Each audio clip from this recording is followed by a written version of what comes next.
being set in your ways, but you can get quite comfortable and just think, oh my God, I can't be bothered with all the miser. I own my own house. I'm financially independent, so I don't need Here we somebody. go.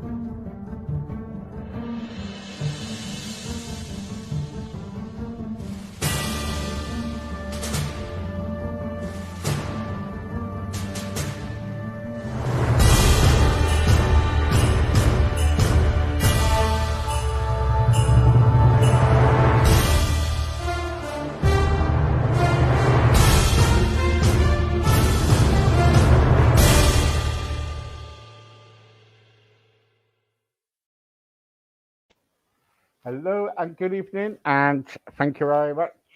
Um, Susan, hello, how are you? I'm very good, thank you. How are you? I'm okay, thank you. I'm going to ask you a question. How keen are you to fall in love?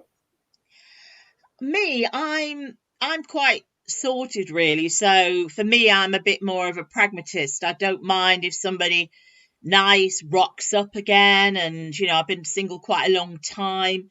So if somebody nice and there was a frisson there, and I think the big thing is, and I don't want to sound callous, but I need somebody to add value to my life. So Hmm. I don't need somebody to make me whole. I don't need somebody to be there or do things, or I'm not in desperate need of a constant companion. But if somebody was there and we, I don't know, perhaps spent a weekend away or went out for dinner, or there was a bit of added value. I don't need somebody to Yeah, put yeah, the bins out or help me pay the bills, and I don't mind being on my own. So it would have to be yeah, somebody who adds value, and that sounds a bit callous, but it's okay.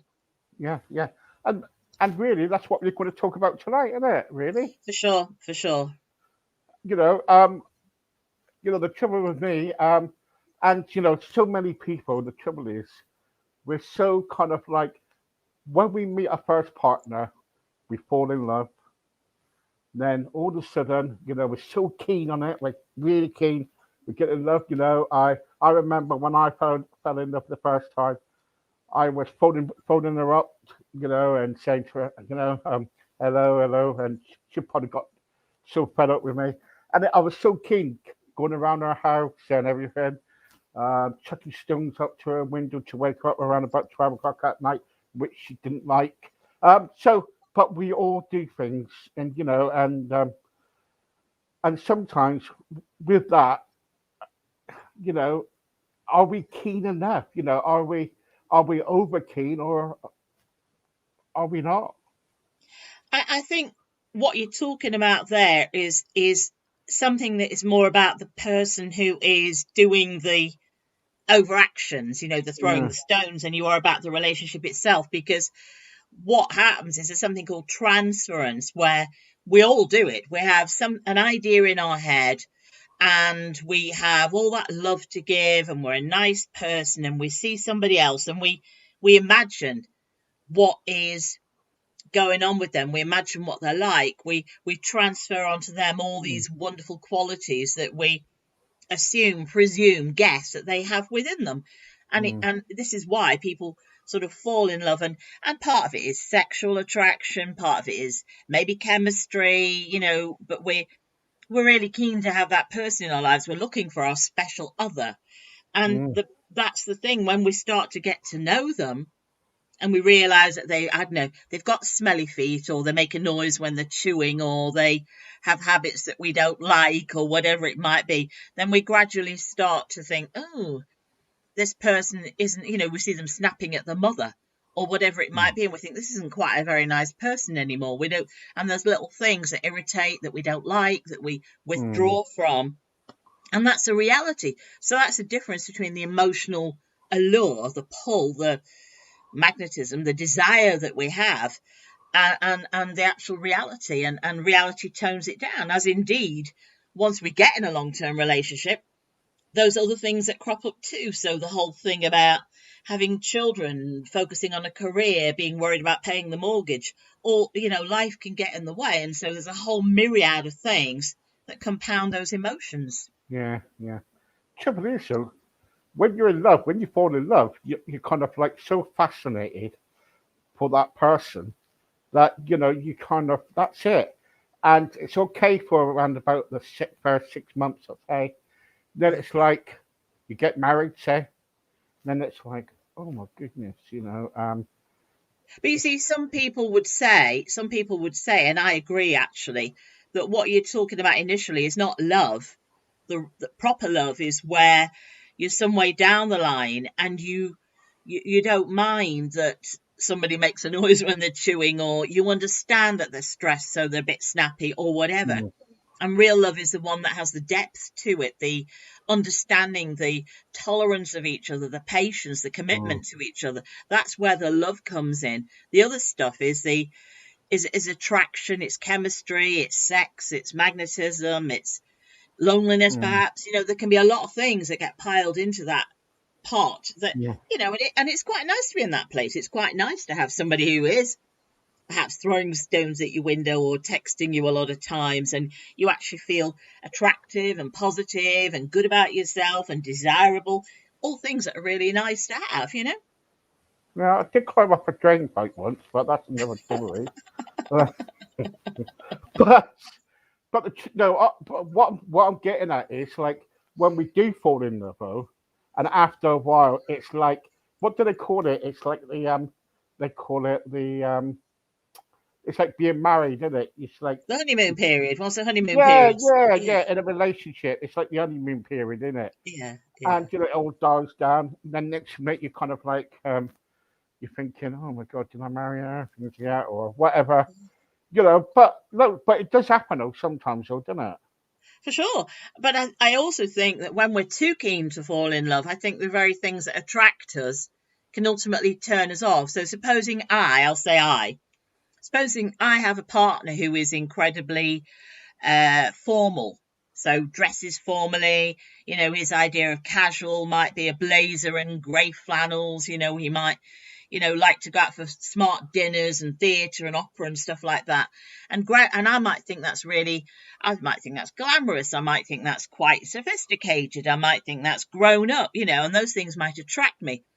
But after a while, those things might become a bit dull. They might become a bit tedious. For goodness sake, can't we just go down to the pub and have a couple of halves of lager each or something or whatever? Those things that attract me initially might turn me off. And then when we're keen to fall in love, my next partner, the next person that I might fall for might be the complete antithesis of that. So I might then be looking for somebody who, wears jeans and plays rugby and goes to the boozer and all those sorts of things. And so when in reality, if I take my time, which is the useful thing to do when a relationship ends, is not just to dive in at the deep end and decide you're in love after a week, is to actually take a little bit of time to understand yourself better, to understand what you really want from a relationship, to understand your things that are on your shopping list, the things that you'd like to have. And then you're in a better place to decide who is a better partner for you. And it's probably somewhere between the Mr. Super Smart and the Mr. Dead Casual Relaxed. Probably, Mm, it's nice to go to the pub sometimes and it's nice to go to the theatre other times, and that there's a balance somewhere in between. And we need to find our own balance in between. But if we're diving from one relationship to the next, because we're dead keen to have a partner and we can't stand being on our own, I know people who think there's something wrong with them if they don't have a significant other in their life, and they have all their friends hunting and trying to find them somebody, and they'll put any old bod in the role. So sometimes taking time to get to know yourself better, to know that you can survive on your own, know that you're not desperate to have somebody mm, in your life and that you can cope, but it's that you only want somebody in your life if they're gonna fit well. You're gonna fit well for them, they're gonna fit well for you. yeah, yeah, yeah. Said about the rugby players. My wife, when you said that, my wife chuckled because she said, "Well, if you see a rugby player, chuck her one that her way." Well, yes, absolutely. Yeah, absolutely. But trouble is, you see, when you kind of fall in love, you're just kind of like amazed by that person.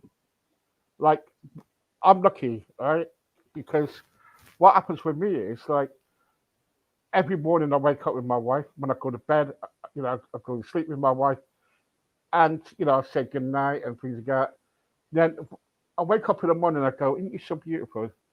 And but the trouble is, sometimes people are afraid to show their emotions too, don't they, when they're in love? Well, I suppose if you are a bit insecure, or if you've been hurt a bit, or you're not really quite sure about the other person, there is a sense sometimes of being a little bit safeguarding of yourself. And I understand that. But Mm, I guess, like with any situation, you have to take a chance, you have to take a punt on it. And mm, also, there is a sort of let's just enjoy this for what it is. I mean, some people are nervous, they're apprehensive, or they're worried, where's it going to go? And if I say this, what's going to happen? I suppose there is an argument for just saying enjoy it while it lasts. If it works out, great. If it doesn't work out, it was fun while it lasted. And there mm, is a sense of saying, okay, I'm not necessarily right. What are you wanting anyway? Are you wanting ultimately to live together? Are you wanting ultimately to get married? Are you wanting ultimately to have mm, babies together? What's your agenda?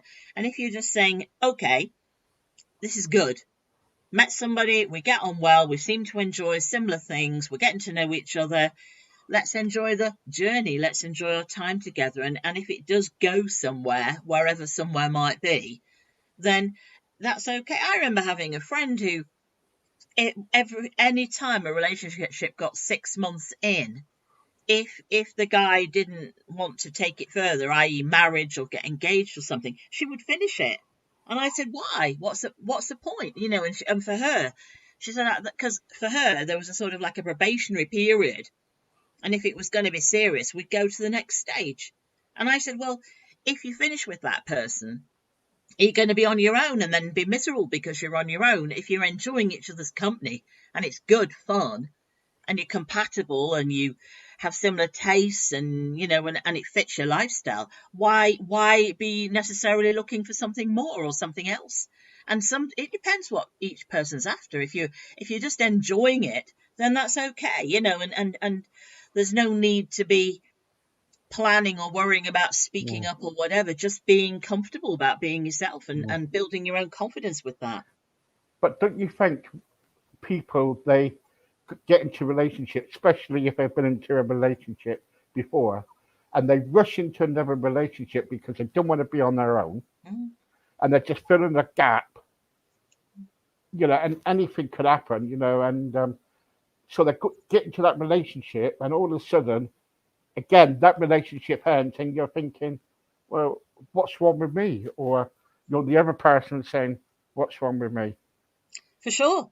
And this is why sometimes it's good to take a bit of a gap, however long it is for you to sort that out. But for example, if you become aware that you do have a pattern, and every time you're in this pattern with a relationship, things go wrong or whatever, it might be time to stand back and say, okay, not necessarily what's wrong with me, but what am I doing here that is perhaps hijacking myself or hijacking chances of a relationship? And that's where taking a bit of time or having a bit of retreat or maybe doing therapy to look at yourself to see what's going on there. But I agree. Sometimes people do rush into a relationship. They're not really clear what they want. They just want a person to fill that job description. There's a vacancy in my life and I need somebody to fill it. And sometimes just taking time to assess what it is that you're needing in your life. What is it you're looking for? Are you looking indeed for anything? Or are you just comfortable having a pal with a few, you know, what's the word, optional extras, and just enjoy being companionable and see where it leads and be a bit more relaxed about it all? Yeah.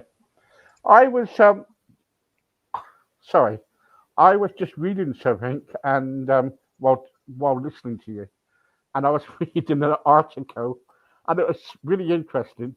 And all of a sudden, I looked at the bottom, and it actually you're the one who wrote it, and it was, "Are you keen to fall in love?" Yeah, well, that's it. Absolutely, and that's the truth of it.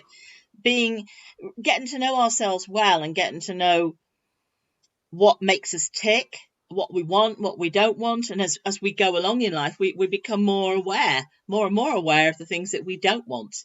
Yeah. So Yeah.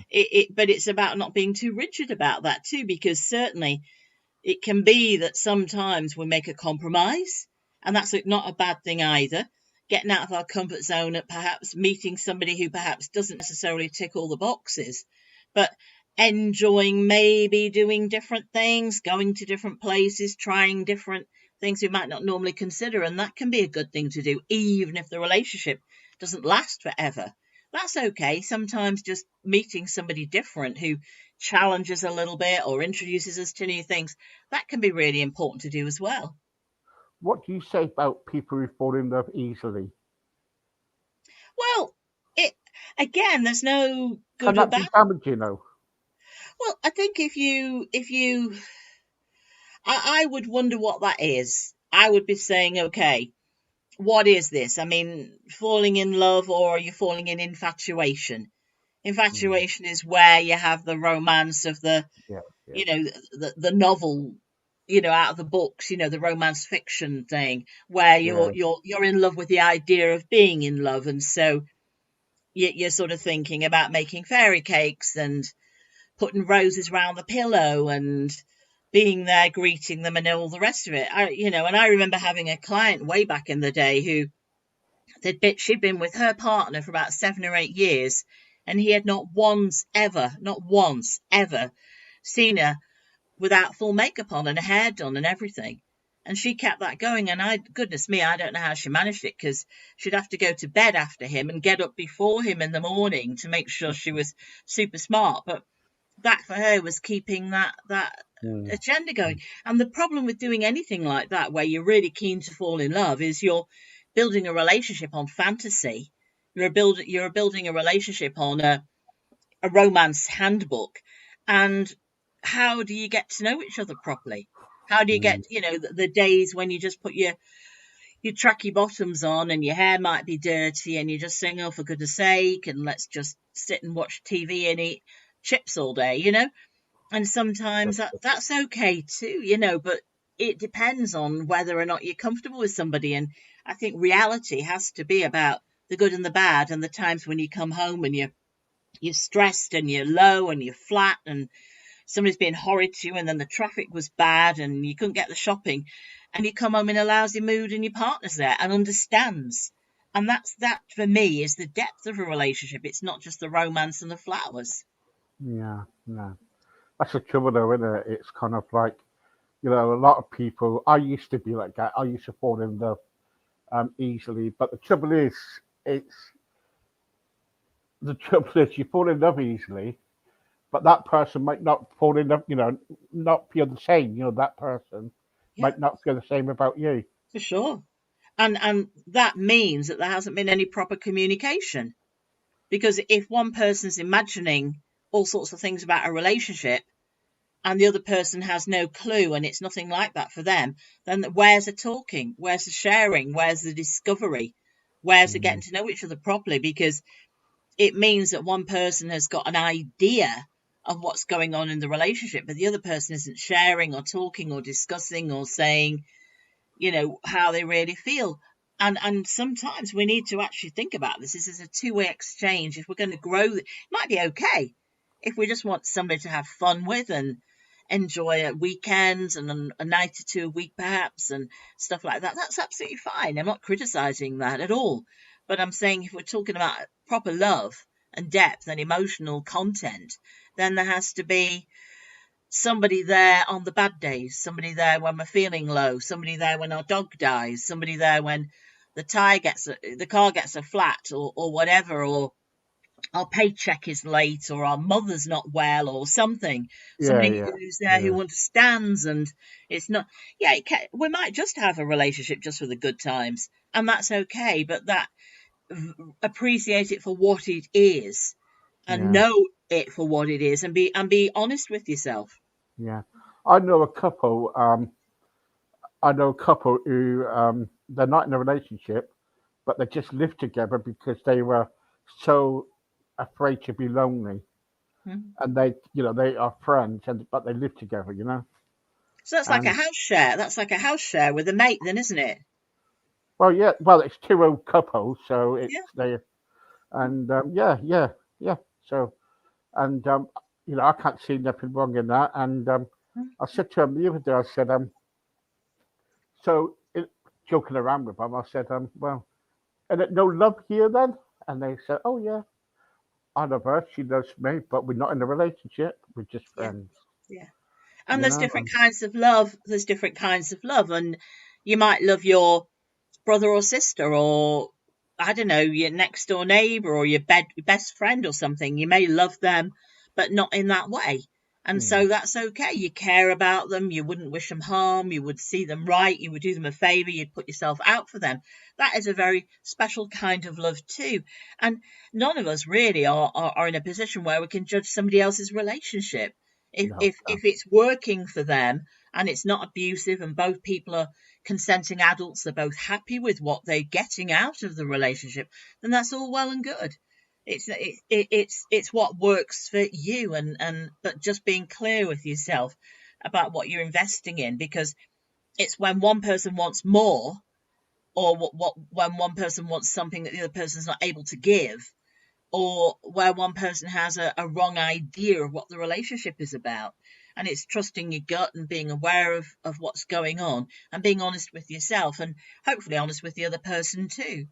yeah, we've got to be so, and not to rush into relationships so quick, isn't it? Really, For sure. you know, Yeah, you yeah. know. Okay, thank you very much. You're My pleasure. you're a star. Um, Look, everybody. At the end of the day, we'll all, if we're in the relationship, that's fine. But the trouble is, sometimes we rush into a relationship when a relationship ends. And is that right? Who knows? I'm not a person to judge. But what I can tell you is that love doesn't come up here, it comes from here. It's the way you feel about somebody. So whether it's a friend or you're in love with somebody, show them some love tonight and today. Bye bye.